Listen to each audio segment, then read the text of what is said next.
大家好啊！我哋今日咧會嚟到朗庭園同大家睇下兩房嘅放盤。我哋會由屋苑嘅地下啦，搭 lift 上到去平台層，再轉 lift 上翻去屋企嘅，即係單位嘅。咁啊，如果唔想轉 lift 嘅客戶咧，咁啊都可以選擇喺啱啱嘅左手邊嗰個位置啦。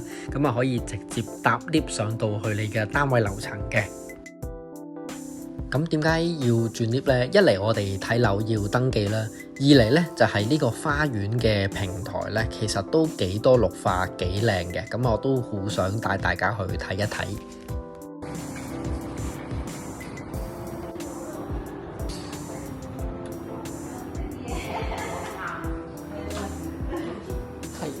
係你好，好啊，唔該。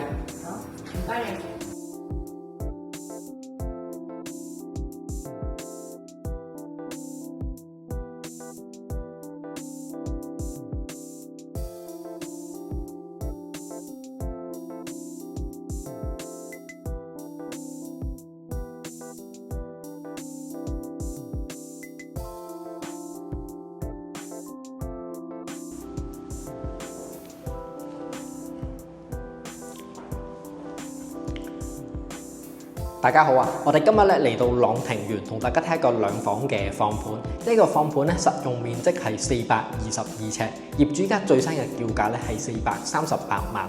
咁我哋可以望一望個客廳，個客廳咧大概係160尺鬆啲。咁啊呢一個嘅長度咧大概係4.6米，即係由門口去到呢棟牆嘅位置咧大概係4.6米。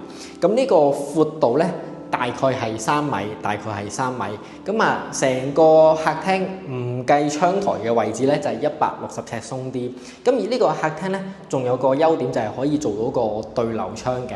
咁喺度兩邊對流嘅，而佢哋嘅客廳嘅景觀咧，就係望翻元朗嘅城市景，由 YOHO 可以望到大概大堂嘅一帶咁樣嘅。咁而主人房嘅景觀咧，就會再靚少少，再開揚少少，可以成個大堂嘅山景咧都可以望到嘅。咁我哋一陣間再睇。